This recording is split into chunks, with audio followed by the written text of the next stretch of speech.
The cold north wind blows across the barren landscape, whistling through the cracks in the stone wall and whipping the icy rain against the wooden shutters.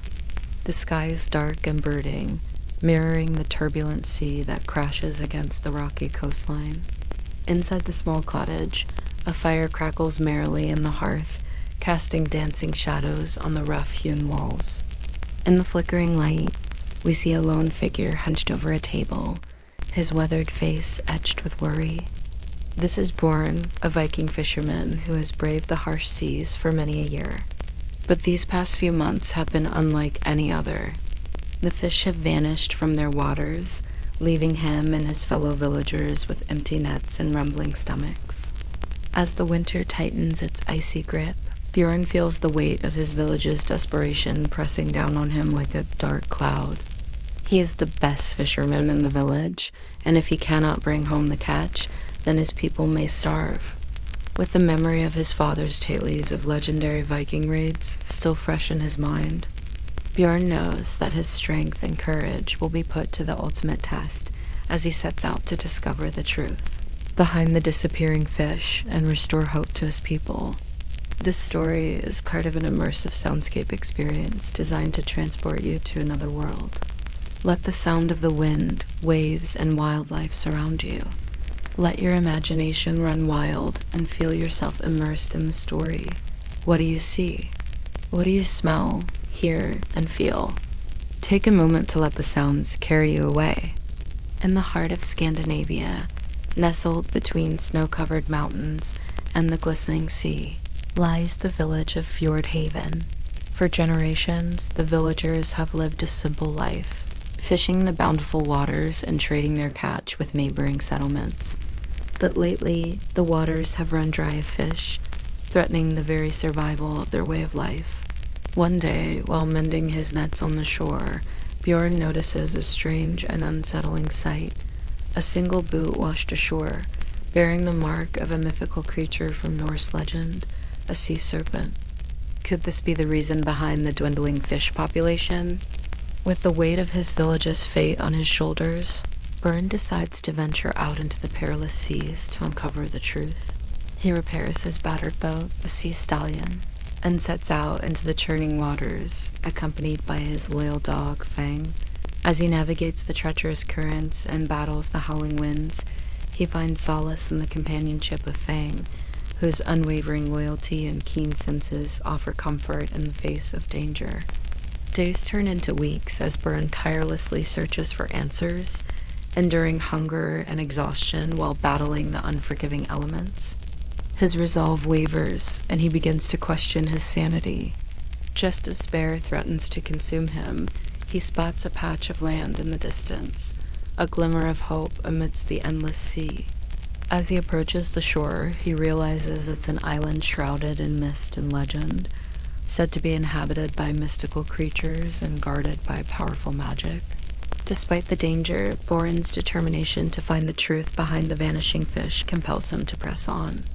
With Fang by his side, he steps onto the mystical island, venturing deeper into its enchanting depths.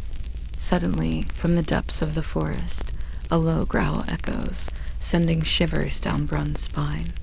Fang barks furiously, his hackles raised, alerting his master to the presence of danger. As the growling intensifies, Bjorn's heart pounds in his chest, his hand instinctively reaching for the hilt of his sword. The growling ceases as abruptly as it began, leaving an eerie silence in its wake. Then a pair of glowing eyes emerges from the shadows, fixing their gaze upon Bjorn and Fang. A sense of foreboding washes over him. Emerging from the thicket is a majestic white wolf, its fur as pure as the driven snow, its eyes gleaming with an otherworldly light. As the wolf advances, its every step exuding power and grace, Bjorn stands his ground, his grip tightening on his sword. The wolf stops a few paces away, regarding Bjorn and Fang with an air of regal composure. In that moment, Bjorn feels a connection with the magnificent creature, sensing the wolf's intelligence and dignity. With a gesture of goodwill, Bjorn offers the wolf a piece of dried fish from his supplies, extending a hand of friendship. The wolf, intrigued by the offering, cautiously approaches and accepts the gift. And in that simple act of sharing, a bond begins to form between them. Over the next few days, the wolf becomes a constant companion to Bran and Fang, guiding them through the island's hidden paths and protecting them from harm. Bran learns to communicate with the wolf through a series of gestures and vocal cues, discovering a level of understanding that transcends language. They develop a deep connection, a bond forged in the fires of adversity. Meanwhile, Bran's search for answers leads him to an ancient cave adorned with enigmatic runes and symbols.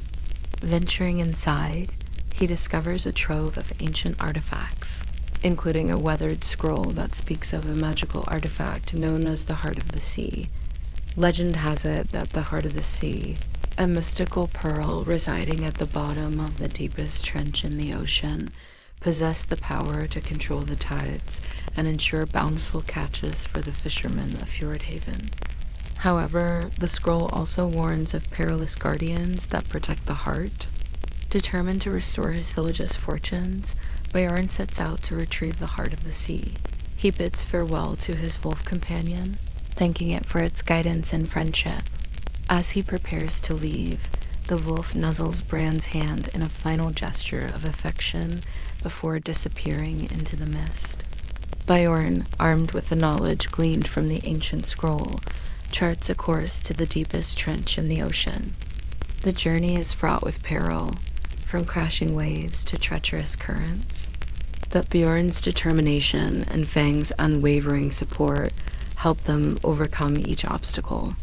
Finally, they reach the bottom of the trench where a colossal sea serpent, the guardian of the Heart of the Sea, awaits. A fierce battle ensues, testing Bjorn's courage and skill. With quick thinking and agility, Bjorn manages to evade the serpent's attacks, exploiting its size against it. As the battle rages, Fang's sharp teeth and agile movements prove invaluable, distracting the serpent and giving Bjorn an advantage. Just when the fight seems most intense, Bjorn spots a weak spot on the serpent's underbelly and strikes with precision. Wounded, the sea serpent retreats, slithering back into the murky depths to protect its precious pearl. Bjorn, realizing the futility of pursuing it further, decides to surface and make his way back to shore. As Bjorn and Fang approach the shore, the sight that greets them is both heartwarming and humbling. The villagers of Fjordhaven have gathered, their faces etched with worry and anticipation. When they see Bjorn returning with the Heart of the Sea in hand, a wave of relief and joy washes over them. Bjorn, hailed as a hero, raises the Heart of the Sea high above his head as the villagers erupt in cheers. The artifact's magical glow illuminates their faces, reflecting their newfound hope. As the sun sets over the horizon, casting long shadows over Fjordhaven, the villagers gather in the central square. The Heart of the Sea, suspended from a makeshift stand, glows softly, bathing the square in a mystical light. The aged village elder, her eyes twinkling with wisdom and gratitude, addresses the crowd. She speaks of Bran's bravery and the importance of their unity. Her voice, though weathered by time, rings with power and conviction. Then, with a graceful nod, she directs everyone's attention back to the Heart of the Sea. As the crowd watches in awe, the Heart of the Sea begins to pulse with a soft, ethereal light. The glow intensifies, spreading outwards in rippling waves. The entire village is enveloped in a warm, inviting radiance that chases away the shadows of fear and despair. Hope rekindled, the villagers of Fjordhaven embrace the magical glow of the Heart of the Sea. Together, they dance and sing, their voices echoing with newfound strength and joy. The melody swells, carrying on the wind, a testament to their resilience and unity. As the celebration reaches its peak, a hush falls over the crowd. From the depths of the forest emerges the majestic white wolf, its luminous eyes fixed on the Heart of the Sea. With a final flourish, the wolf bounds into the circle, joining the festivities. Its presence, a symbol of the island's enchantment, and the enduring spirit of Fjordhaven. The party rages late into the night, the laughter and music mingling with the wolf's ethereal howls. The heart of the sea, suspended above the revelers, continues to pulse with gentle light, casting dancing shadows on the joyous faces below.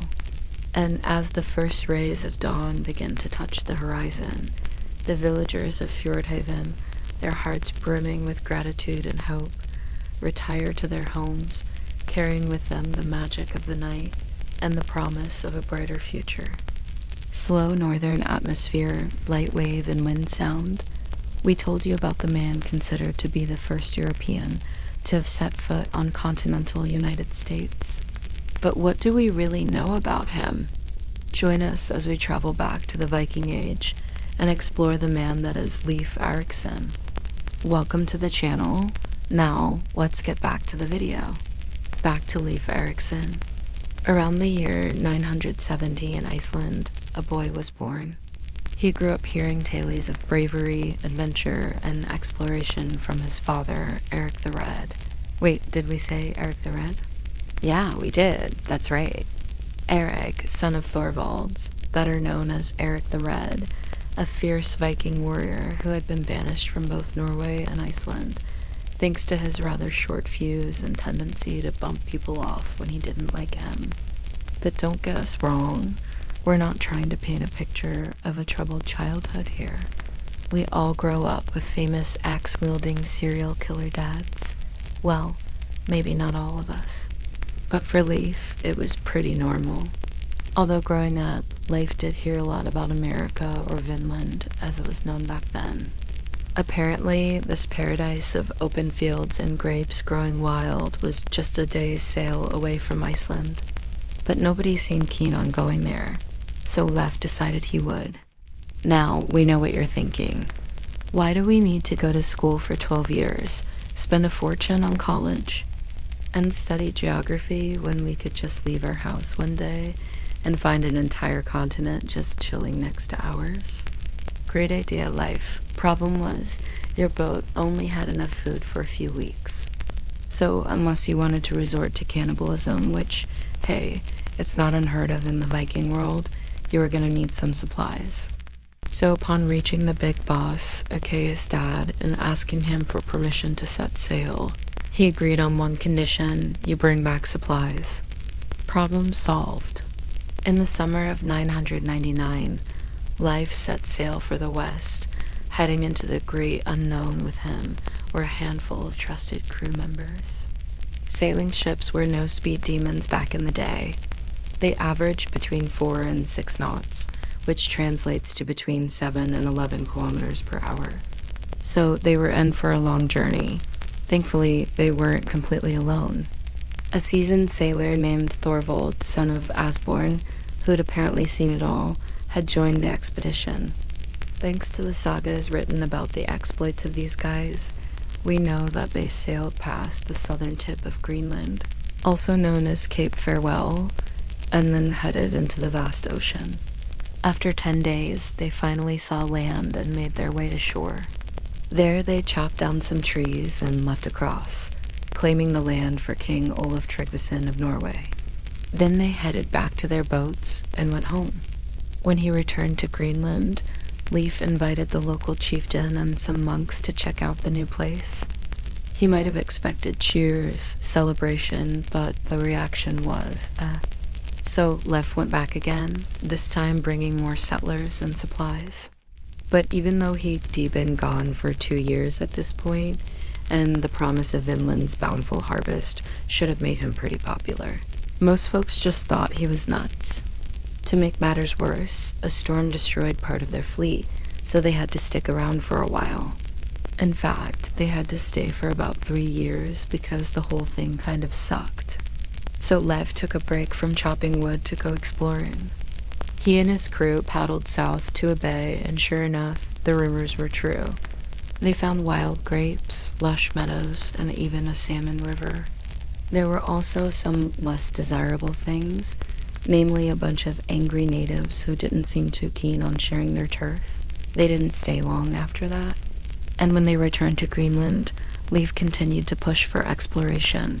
even writing letters to the kings of Norway and Denmark, inviting them to join him in conquering this new land full of riches and excitement. Only problem was, kings are kind of busy running countries and didn't really see the need to invest in this Leif guy's dream. Sorry, bud. Still, Leif wasn't giving up. He gathered a group of supporters, including the aforementioned Thorwald, along with his own father, Eric the Red, and set sail once again. In fact, we can thank Eric for giving us a detailed account of this trip. Through his saga, The Tale of Eric the Red, it turns out Eric wasn't really happy about being roped into this whole Vinland thing. Once they arrived, the lack of gold and the constant threat of violence from the locals made him grumpier than usual, and he kept writing letters to the King of Norway, begging him to send reinforcements. But the king was having none of it.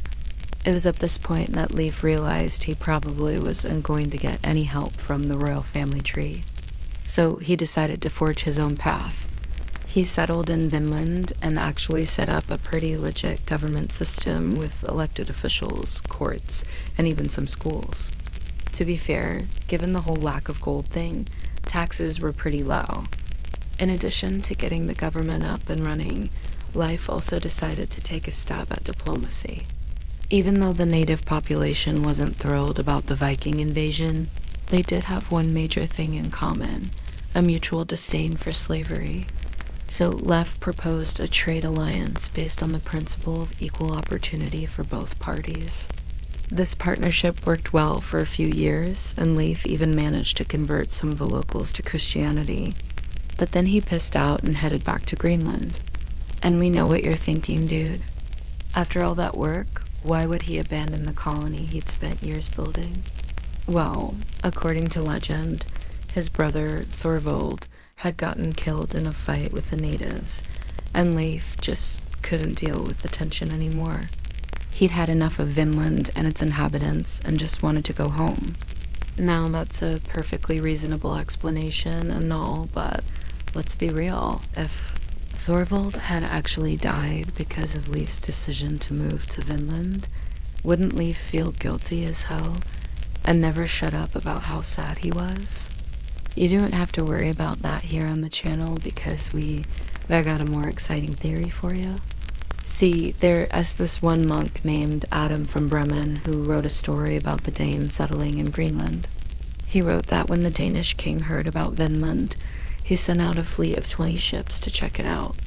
Now, the reason why this is important is that if what Adam wrote is true, that means Eric the Red's letters finally got through and the king actually cared about this whole Vinland situation. So here's where we think Leif's motivation for leaving comes in. Maybe he didn't want to wait around for the king's reinforcements that never came. Instead, he hightailed it out of there, knowing that if the king was sending 20 ships to check out the place, that meant there was going to be a whole horde of inexperienced and undisciplined soldiers descending on Vinland. If that happened, everything Leif had worked for would be in shambles. The trade alliance would be out the window, and there would be all-out war between the settlers and the natives. And who would win that war? Well, the answer is obvious. It's the natives, obviously. They already had a head start, knew the land, and had a serious chip on their shoulder. Leif likely knew this and figured his best bet was to escape the whole mess. So he did. He headed back to Greenland and became a farmer. Yep, you heard that right. Leif Erikson, the so-called discoverer of America, spent his remaining days raising crops and livestock on a farm. Talk about a letdown. We can assume he did pretty well for himself because his descendants would eventually inherit huge tracts of land from him. But let's be honest, if Leif had stayed in Vinland, he could have had twice as much land. Twice? Sure, he might have gotten whacked in the process, but still, it's worth thinking about. Now, after Leif's death in around 1020 AD, there would be a few more expeditions to Vinland, but none of them would stick around long enough to make a real impact. In fact, after nearly 500 years of peaceful coexistence between the Inuit and the Norse, The European invasion of the 15th century would spell the end for the native population.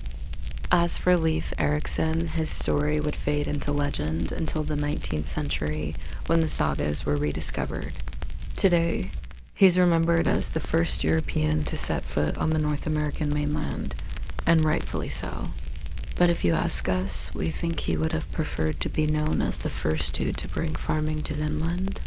Now, that would have been a legacy worth writing home about. Thanks for watching. If you liked this episode, please hit the like button and share it with a friend. Subscribe to our channel for more historical tales. The year is 834 Adifi. Our Viking. Life is good. You live on a farm by a fjord. You fish when you want, raid when you feel like it.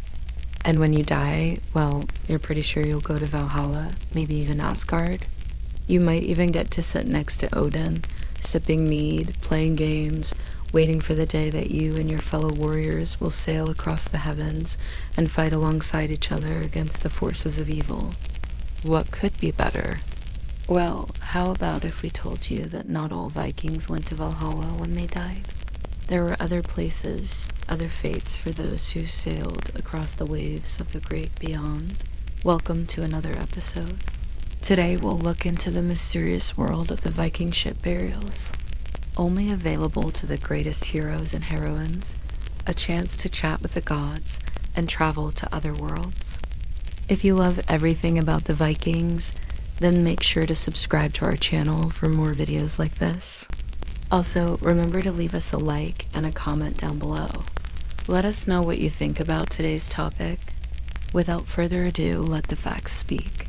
A Viking ship burial was an extraordinary event. It was a privilege reserved for only the most important members of society.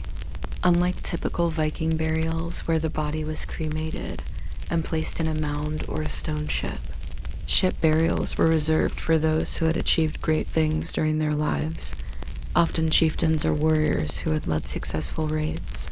Ship burials were also reserved for certain members of the royal family. For example, the Oseberg Queen was laid to rest in an enormous ship burial mound in Norway. She was a member of the royal family, and her burial reflects her high status. The ship itself was typically a longship, the type of boat that Vikings used for both exploration and warfare. These ships were often over 100 feet long and were decorated with intricate carvings of serpents, dragons, and other mythical creatures. The process of burying a ship was a complex and time-consuming ritual that involved the entire community. First, the ship was pulled ashore and placed in a large pit that had been dug beforehand. The ship was then filled with a variety of objects, including weapons, tools, food, and even animals that were sacrificed specifically for the burial. The purpose of these offerings was to provide the deceased with everything they might need on their journey to the afterlife. After the ship was filled, it was covered with the remains of the deceased and then with layers of soil and stone.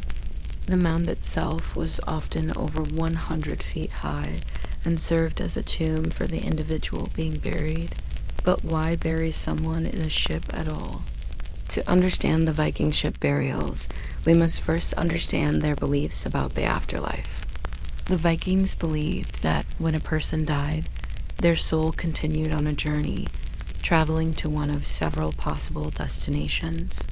The most famous of these was Valhalla, where the brave and heroic warriors were taken by Odin, the god of wisdom and war, to join him in his great hall. Here they would feast and fight until the day they were needed to fight alongside the gods at Ragnarok, the end of the world. However, not everyone was destined for Valhalla. Those who died in battle without honor, or those who were not considered brave enough, might end up in a different hall called Folkvang, ruled by the goddess Freya. Those who were neither brave nor particularly evil might simply end up in the underworld, hell, where they would spend eternity in darkness and cold. Finally, those who lived good and virtuous lives were said to pass on to a peaceful and blissful afterlife called Vader's Field, where they would be reunited with their loved ones and enjoy eternal peace. It was believed that in order to reach any of these destinations, a person's body must be properly cared for after death. This is where the ship burials come in. The ship itself was seen as a vessel, a means of transportation to carry the body and its soul to the afterlife. The Vikings believed that the ship would continue on its journey even after the body had decomposed, leaving the offerings behind. In addition, the ship was often filled with weapons, tools, and other items that the deceased might need on their journey, such as food or clothing. The ship was essentially a microcosm of the world, containing everything necessary for the deceased to survive and thrive in the afterlife. There are many examples of Viking ship burials from the 8th to 11th centuries, most notably the Oseberg and Gokstad ship burials in Norway.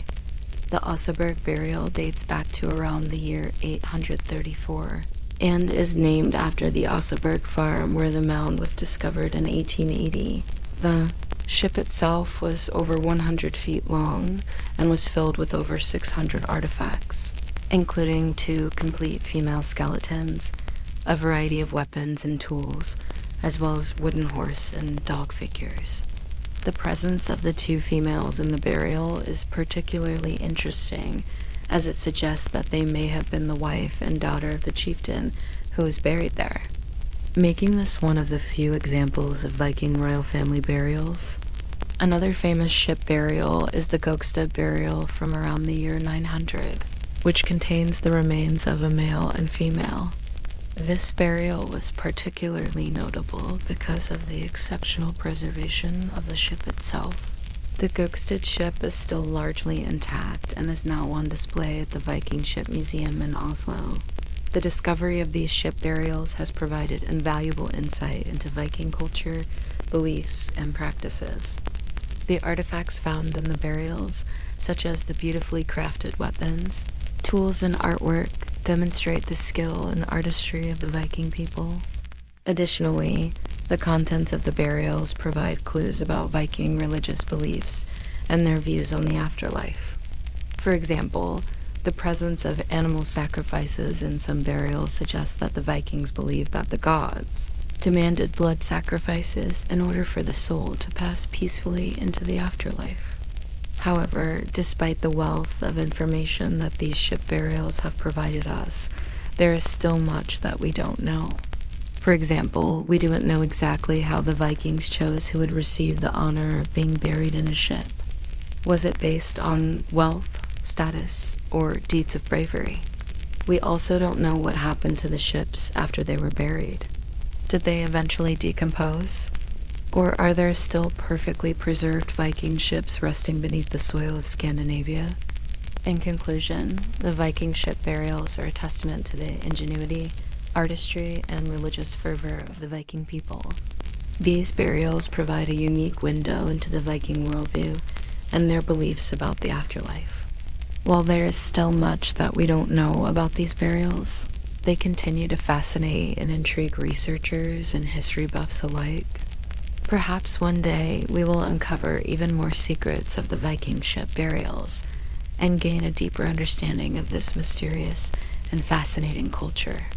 One thing is certain, though, as long as humans are fascinated by tales of adventure, heroism, and the unknown, the Vikings will continue to capture our imaginations. So the next time you find yourself yearning for a life of adventure and excitement, just remember that you could have been a Viking.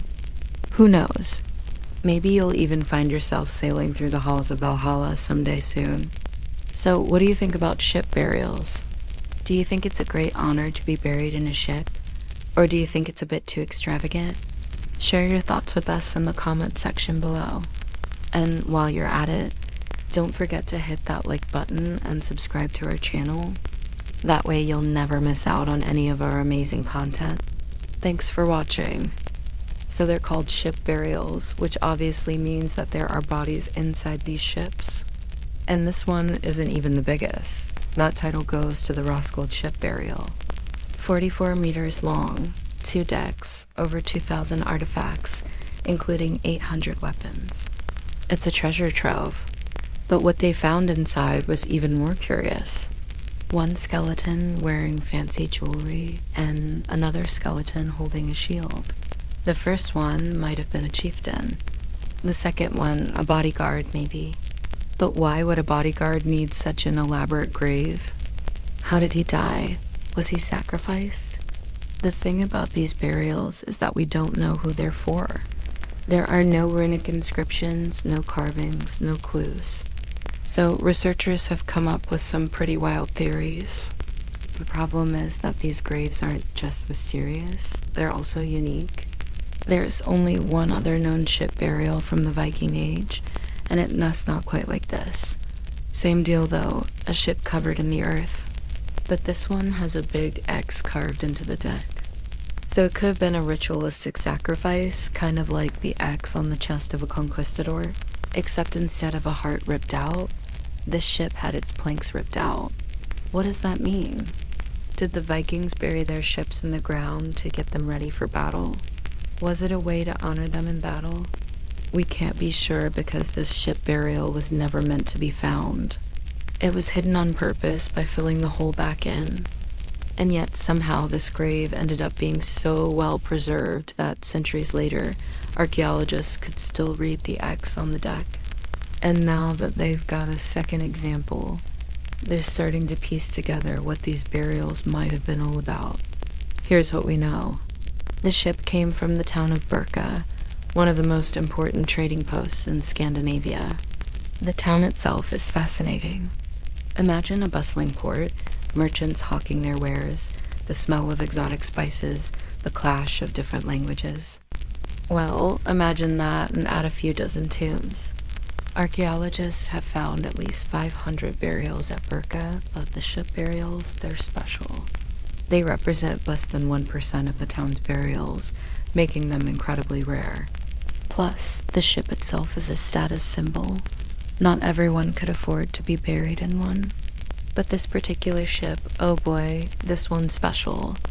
It's a type of vessel reserved for royalty or heroes, but it's smaller than the typical royal ship. So who is it made for? Maybe someone important, but not the most important person. Maybe a diplomat, a trader, an envoy. Remember, during the Viking Age, these guys weren't raiders or bloodthirsty barbarians. At least not all the time. Most of them were actually traders trying to make a buck. And if you wanted to trade, you needed a good ship. You needed speed and cargo capacity and a shallow draft, so you could navigate rivers and coastal areas. And this ship had it all. It was fast and maneuverable, perfect for carrying goods. But when it came time to bury it, they didn't just leave it on the surface. They dug a huge hole, 4 meters deep, lined it with stones, and then lowered the ship into the ground. But that wasn't enough. They kept digging. They filled the bottom of the ship with soil and gravel, and then put a layer of planks across the opening, sealing it in.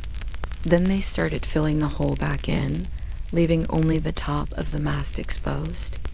After that, they placed 2 large stones at the head and foot of the ship and covered everything with grass seed. To the casual observer, this would look like a small hill, nothing out of the ordinary. But under the surface, that ship was getting ready for another journey. It makes sense to think of these ship burials as accidental. Like, the ship was important, so they decided to bury it with honor. But remember, the Vikings knew exactly what they were doing.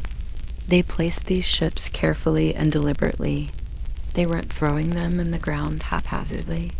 They planned it, just like they planned their raids. And this was no accident. They chose the spot right next to a busy road, so anyone passing by could see it. Some researchers even think they built these mounds to serve as waymarkers, landmarks along a sacred route. The latest excavation uncovered something even more interesting. They found 2 pits near the burial mound, each with its own hearth, suggesting that people might have camped out here while they prepared the grave. Maybe they brought the ship here on a funeral barge. Maybe they used these fires to cremate some of the offerings before placing them on board. The whole process must have taken weeks, and not everyone could afford that much time.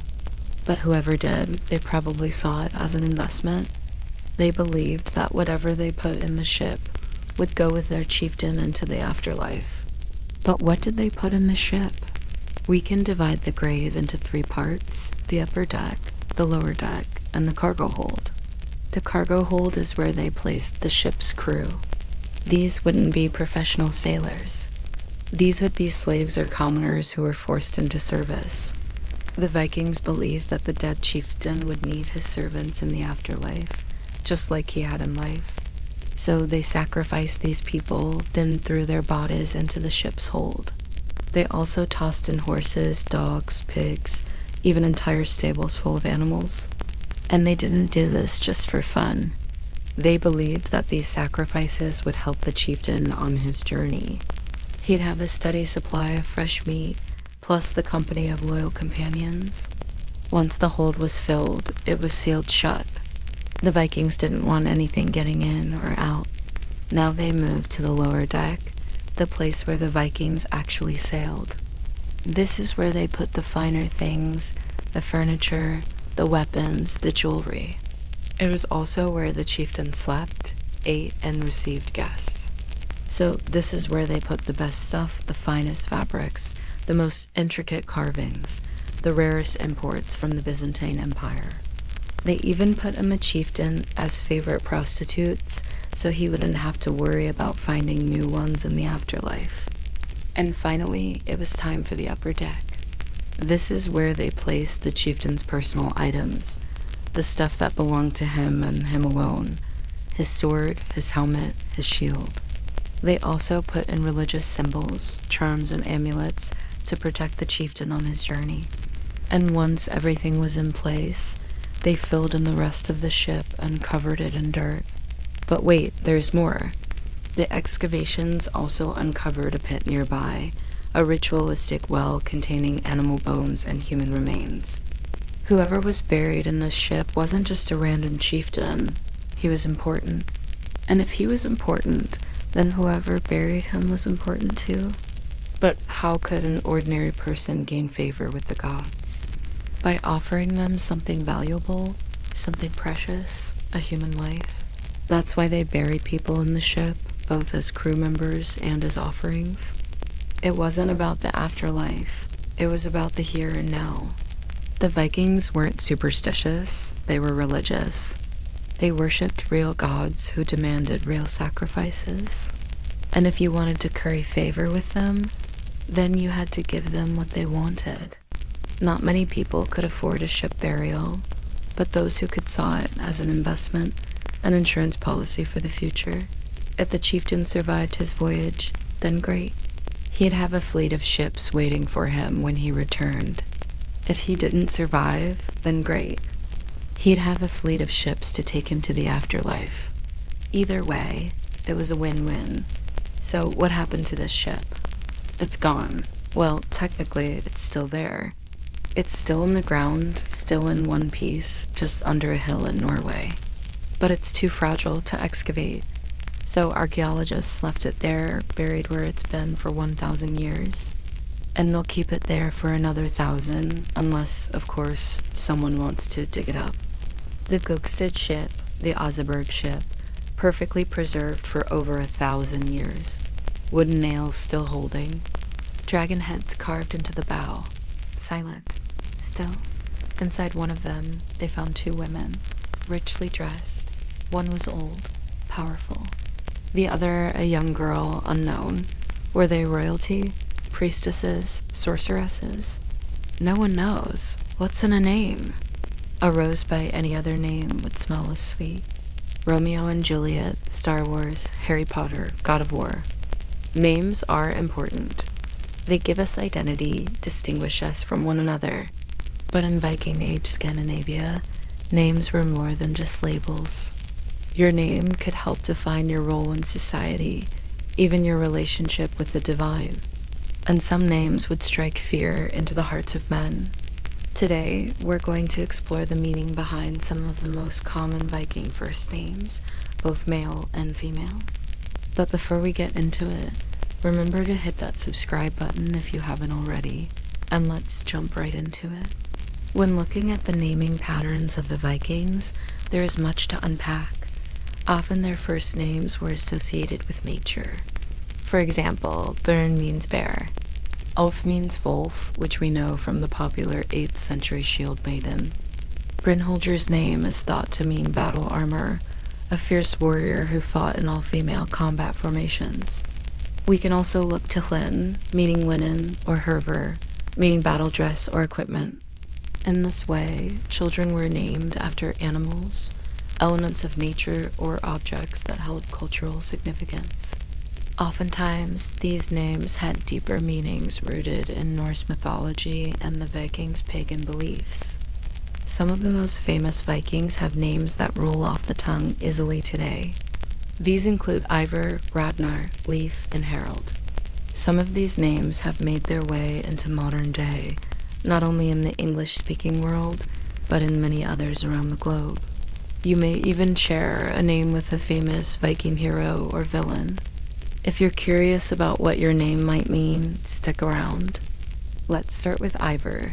Ivar is an Old Norse unisex name that means stone pillar or falcon. It's derived from the Old Norse word Ivar, which itself is thought to come from the Proto-Germanic word iwas, meaning yew tree. The yew tree is a strong, durable wood often used in the construction of longbows. It's also thought to be a symbol of strength and endurance. So, in addition to its literal meaning, Ivar may also be seen as a symbol of these qualities. This makes sense considering that the Vikings were known for their strength and resilience. Another famous Viking hero was Ragnar. Ragnar is an Old Norse masculine name that means army or council. It's derived from the Old Norse word regin, meaning worthy or respectable, and sagan, meaning advice or story. Together, these elements form a name that evokes images of a wise, respected leader, which is fitting considering that Ragnar Lothbrok is considered one of the most famous Viking warriors of all time. Moving on to our third famous Viking, we have Leif. Leif is an Old Norse masculine name that means heir or descendant. It's derived from the Old Norse word life, which means heir or successor. This name is significant because it was carried by Leif Erikson, the famous Viking explorer, who is credited with being the first European to set foot in North America. His name serves as a reminder of the Vikings' adventurous spirit and their willingness to explore the unknown. Finally, we have Harald. Harald is an Old Norse masculine name that means army or half. It's derived from the Old Norse word haraldur, which is composed of the elements hair, meaning army, and altar, meaning all. Together, these elements form a name that evokes images of a powerful ruler who leads his people into battle. This meaning is fitting for Harald Hardrada, the last king of Norway before the country's conversion to Christianity, who is known for his military campaigns in both Scandinavia and the British Isles. Now let's move on to some female Viking names. Tola is a feminine Old Norse name that means strong or powerful.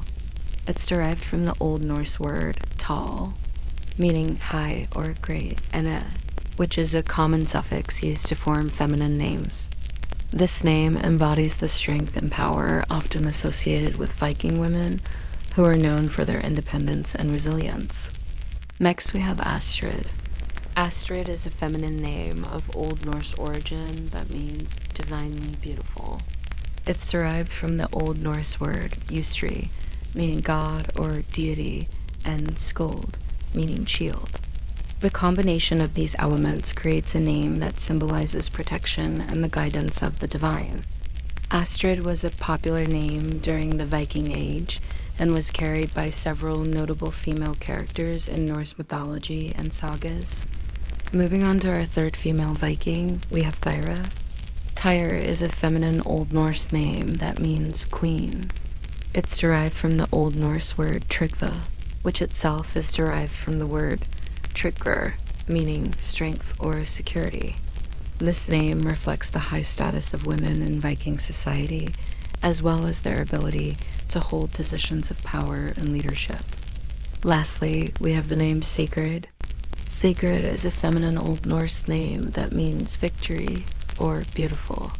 It's derived from the Old Norse word sig, meaning victory, and freyr, meaning fair or beautiful. This name combines the desire for success and the appreciation for beauty, two important values in Viking culture.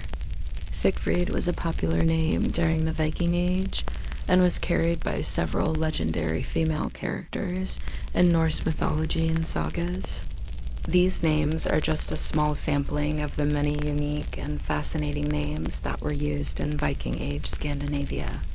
Each name tells us something about the culture, beliefs, and values of the Vikings, and helps us connect with these historical figures on a more personal level. Whether you're interested in history, mythology, or just want to learn more about Viking culture, exploring these names is a great place to start.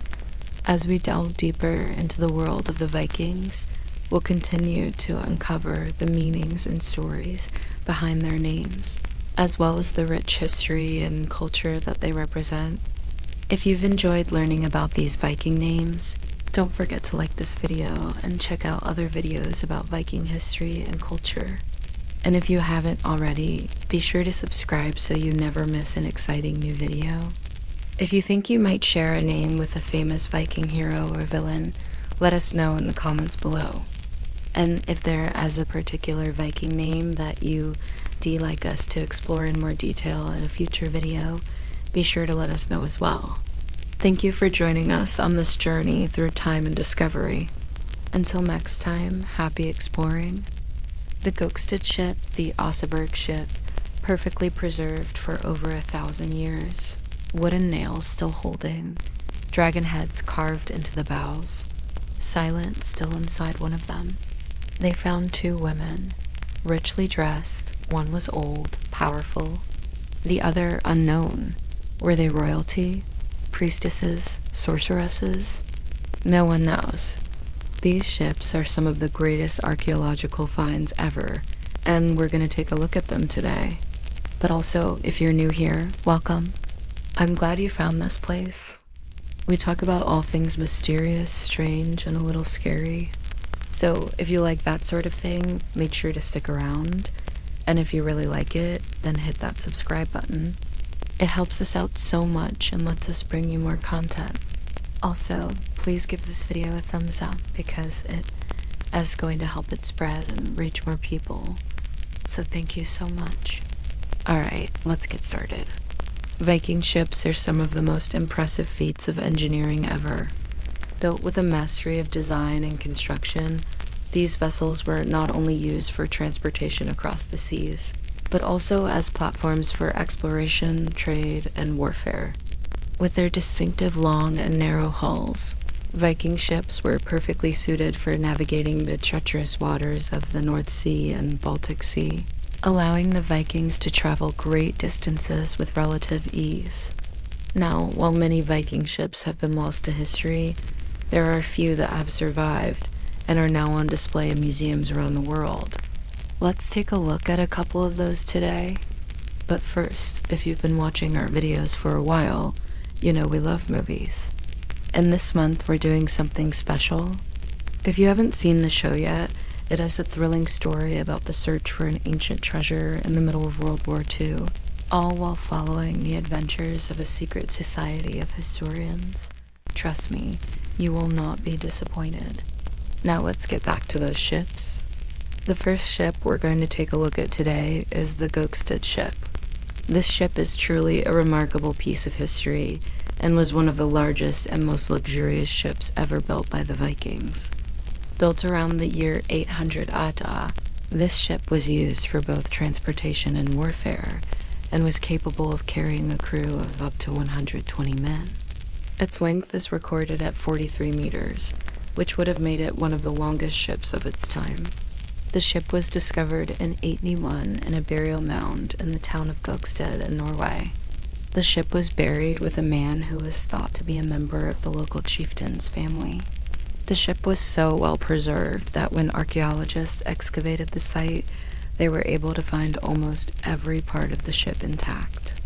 This included the hull, the mast, the sails, and even the oars. Now, the wood from which the ship was built was mostly oak, which was chosen for its strength and durability. The ship had a single deck and was covered with iron nails and rivets. These details speak to the advanced shipbuilding techniques used by the Vikings, who were known for their mastery of woodworking and metalworking. What makes the Gokstad ship so remarkable is not just its size and construction, but also the wealth of artifacts that were found alongside it. These artifacts included weapons, tools, furniture, and clothing, all of which provide valuable insights into the daily life of the Vikings. In particular, the ship was buried with a large number of silver coins, indicating that the owner must have been quite wealthy. Now today, the Gokstad ship is on display at the Viking Ship Museum in Oslo, Norway. Visitors to the museum can marvel at the intricate carvings and paintings that adorn the ship, as well as the vast array of artifacts that were found alongside it. The ship is a truly remarkable testament to the ingenuity and craftsmanship of the Vikings, and it continues to fascinate historians and archaeologists to this day. Our next ship is the Oseberg ship. It's no secret that the Vikings were expert shipbuilders. Just look at the Oseberg ship for proof. This spectacular vessel was unearthed near the town of Oseberg in Norway in the early 1900s, and it has since become one of the most famous archaeological finds of all time. But what makes the Oseberg ship so special? Well, it's a lot more than just a well-crafted boat. The ship's most striking feature is its intricate carvings. The Oseberg ship is covered in a variety of designs, including animals, plants, and mythical creatures. These carvings are not just beautiful to look at, but they also provide a wealth of information about Viking culture and beliefs. For example, the Oseberg ship contains some of the oldest known depictions of human faces, which give us insight into the appearance and customs of the Vikings. There are even some figures that appear to be wearing clothes similar to those worn by ancient Greek and Roman aristocrats.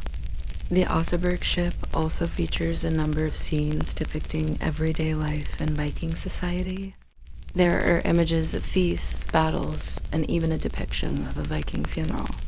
These scenes provide a rare glimpse into the daily life of the Vikings and help us to better understand their customs and traditions. Overall, the carvings on the Oseberg ship are a testament to the skill and artistry of the Viking people. They are not only beautiful and intricate, but also provide a wealth of information about Viking culture and beliefs.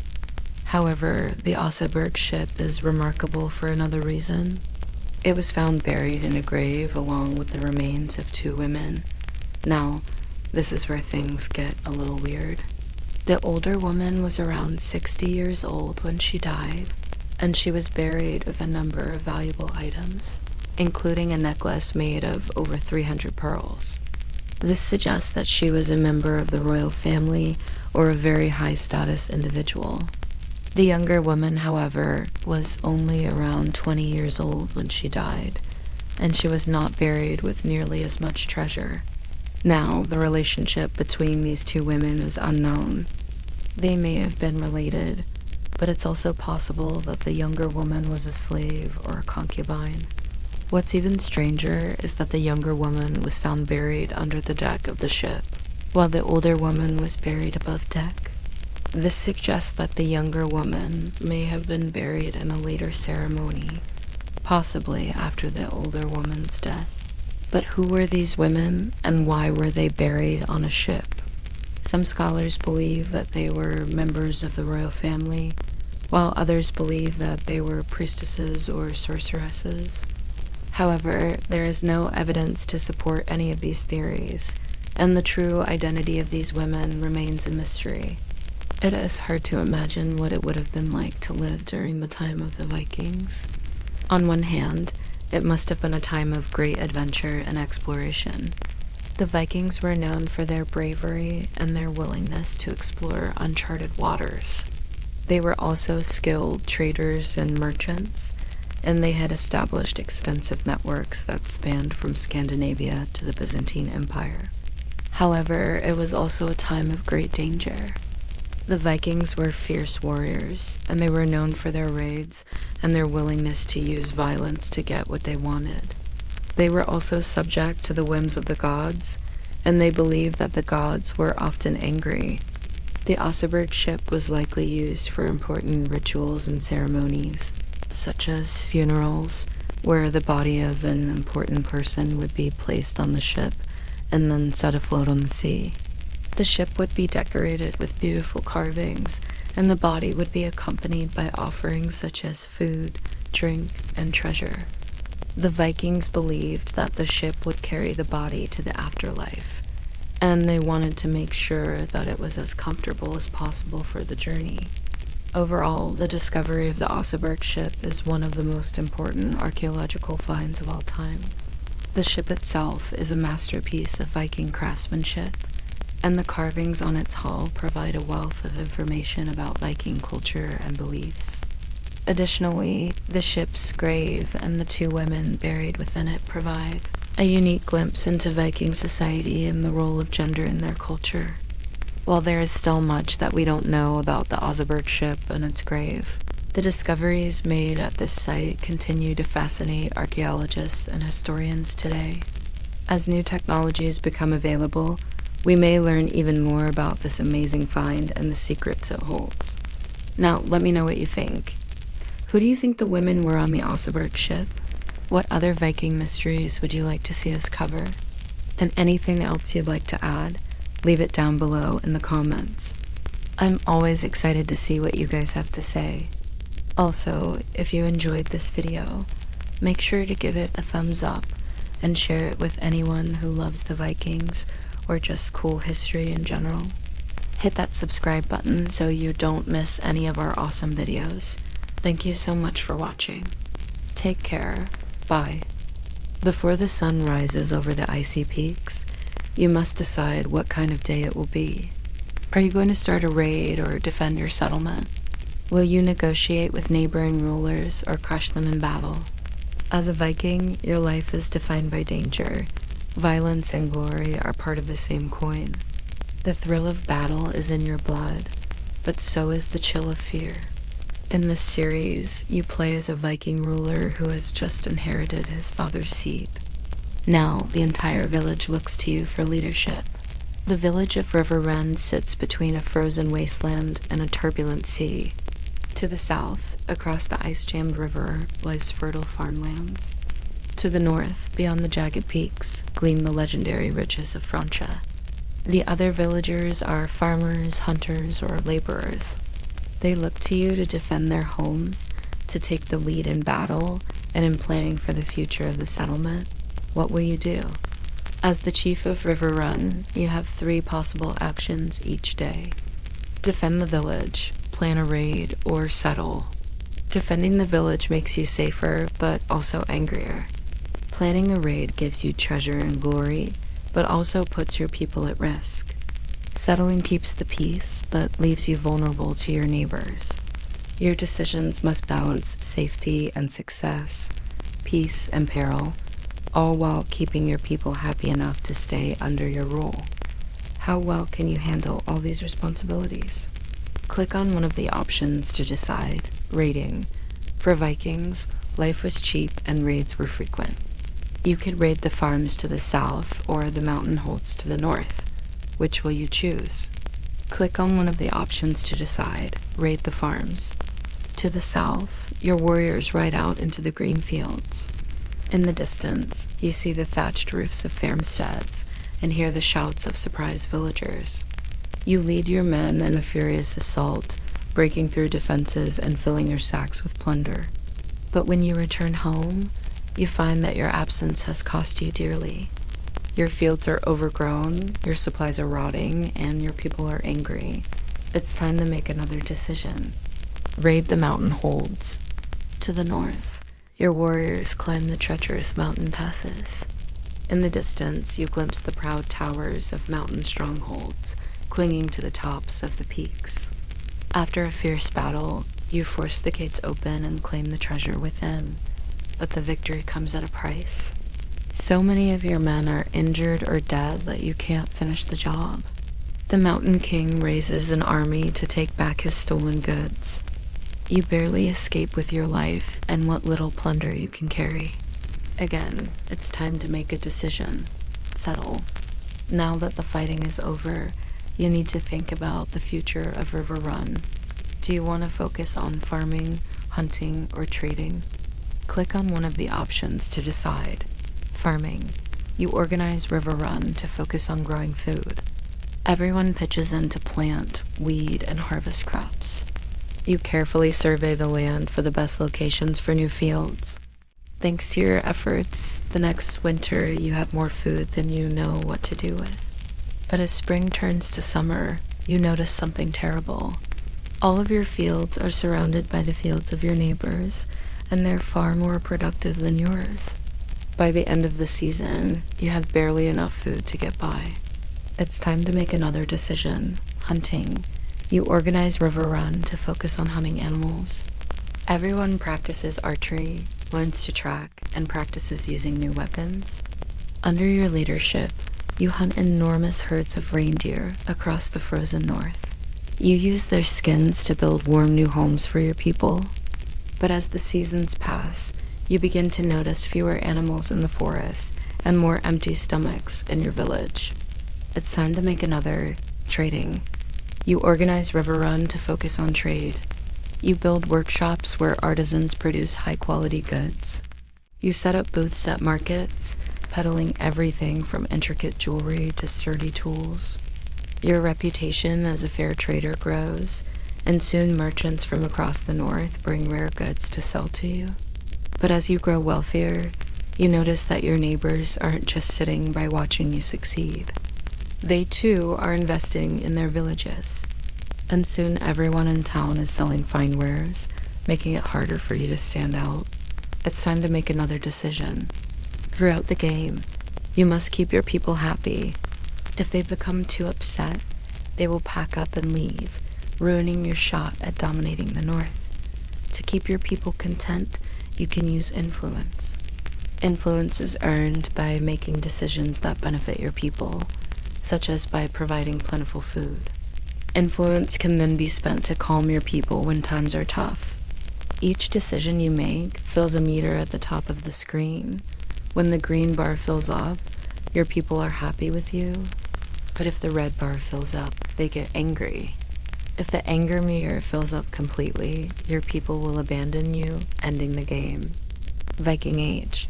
Now that you've decided on your first 3 days as chief, it's time to step back and look at the bigger picture. How will you lead River Run into the future? Do you want to focus on defense, economy, or glory? Click on one of the options to decide. Defense. You organize River Run to fortify the settlement and prepare to fend off attacks. You rebuild old walls, train warriors, and set up early warning systems. Sure enough, soon the Mountain King raises a massive army and marches on your village. With your defenses complete, you easily repel the attack, and the villagers cheer your name. Seeing your strength, the Mountain King doesn't bother sticking around for a rematch. Instead, he and his men ride away quickly. You have proven yourself a capable defender, but at what cost?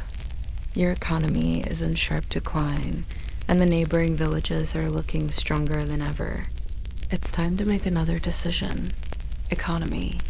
You organize River Run to boost the economy. You build houses for skilled workers, establish a mint to produce your own coins, and require everyone to follow strict accounting rules. Soon, River Run is the wealthiest village in the region.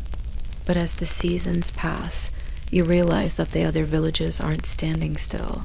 In fact, they're all growing faster than you. Worst of all, your booming economy has made you unpopular. The common folk resent the taxes you've raised to pay for your fancy projects, and your fellow nobles think you've gotten greedy. It's time to make another decision. Glory. You organize River Run to build up its glory. You send messengers to distant lands to tell tales of your bravery. Sponsor feasts inviting nobles from across the north, and set out on daring expeditions. Soon, bards are singing songs about your courage, and your name echoes in the Great Hall of Valhalla. But as the years pass, you realize that none of this means much in the end. The other villages don't respect you any more than they did before, and your seat is no more secure than that of any other jarl. It's time to make another decision. Now that your reign is coming to a close, let's take stock. How well did you do? Click on one of the options to see how you ranked among the other players. If you focused on defense, you likely had a lot of food, a big army, and strong fortifications. But at what cost? How much influence did you waste trying to keep everyone happy? How much gold did you spend on all those warriors? And how much time did you lose not raiding or trading? If you focused on economy, you probably grew the largest and most prosperous village in the north. That's amazing, except it didn't really help you win. Did you ignore your defenses in favor of money? Did you forget to make time for glory? And above all else, how much influence did you waste trying to keep everyone happy? If you focused on glory, you likely had the best reputation in the north. That's incredible. Except it didn't really help you win. Did you ignore your defenses in favor of glory? Did you forget to make time for your economy? And above all else, how much influence did you waste trying to keep everyone happy? The most successful jarls were careful to invest in all three areas, balancing defense, economy, and glory. They knew that the path to victory was long and dangerous, and they prepared for every possibility. How did you do? Click here to play again and try to become the greatest jarl in all of the north. Or click here to explore more from this studio. Thanks for playing.